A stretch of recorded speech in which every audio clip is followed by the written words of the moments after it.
حضرت جنید بغدادی رحمۃ اللہ تعالیٰ فرماتے ہیں کہ میں ایک دفعہ حج کرنے گیا اور مکہ مکرمہ میں قیام کیا۔ میری عادت تھی کہ رات کو اندھیرے میں طواف کرتا تھا۔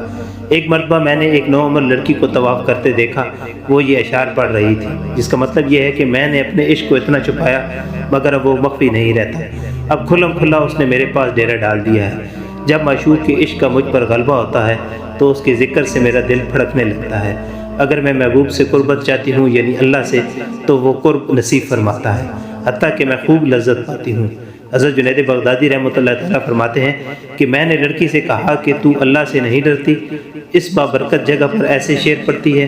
وہ میری طرف متوجہ ہوئی اور کہنے لگی، جنید اگر اللہ کا ڈر نہ ہوتا تو مجھے نہ دیکھتا۔ میں میٹھی نیند چھوڑ کر ماری ماری پھر رہی ہوں۔ تو دیکھ رہا ہے کہ اللہ کے خوف ہی نے وطن چھڑایا، وطن سے دھکیلا اور بھگایا ہے۔ اس کا عشق میرے ساتھ لگا ہوا ہے، جس کی وجہ سے میں بھاگی بھاگی پھر رہی ہوں، اور اس کی محبت نے حیران و پریشان کر رکھا ہے۔ اس کے بعد اس نے پوچھا کہ جنید تم اللہ کا طواف کرتے ہو یا بیت اللہ کا کرتے ہو؟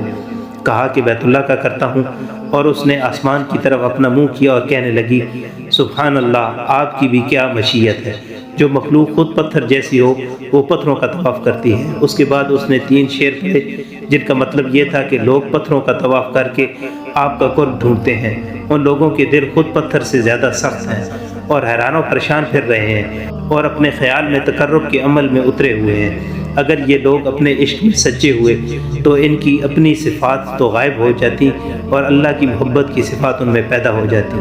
حضرت جنید بغدادی رحمۃ اللہ تعالیٰ فرماتے ہیں کہ میں نے اس کی گفتگو سن کر غش کھا کر گر گئے۔ جب مجھے ہوش آیا وہ لڑکی جا چکی تھی۔ اللہ اللہ، ہم سوچتے ہیں یہ کیسی مقبول ترین ہستیاں تھیں، دنیا کی کوئی دل فریبی ان کو اپنا نہ سکی، کس طرح عشق الہی میں اپنے آپ کو جذب کر لیا تھا۔ خواتین میں ربیہ بصری رحمۃ اللہ علیہ کو ولی اللہ کا درجہ حاصل ہے۔ ہم بھی مسلمان ہیں، خدا اور رسول کے نام لیوا ہیں، پھر کیا وجہ ہے ہمارے دل خوف خدا سے خالی ہے؟ ہمارے چہروں پر غم کی کدورت چھائی ہوئی ہے، خوشی مسرت و شادابی ہمارے پاس نہیں۔ عورت اگر اپنے کو بلند کرتی تو بڑے بڑے درجات حاصل کر سکتی تھی، کیونکہ ہم کو کتنا بڑا یہ فخر حاصل ہے کہ دنیا میں سب سے پہلے اسلام لانے والی عورت کی ذات ہے ام المومنین حضرت خدیجہ رضی اللہ تعالیٰ عنہا، جنہوں نے رسول کریم صلی اللہ علیہ وآلہ وسلم کا اسلام قبول کرتے ہی اپنا مال و دولت، اپنی راحت و آرام، غرض سب کچھ اسلام پر قربان کر دیا۔ ہم خود کو دیکھتے ہیں تو کہیں اسلامیت نظر آتی، شرم سے گردن جھک جاتی ہے۔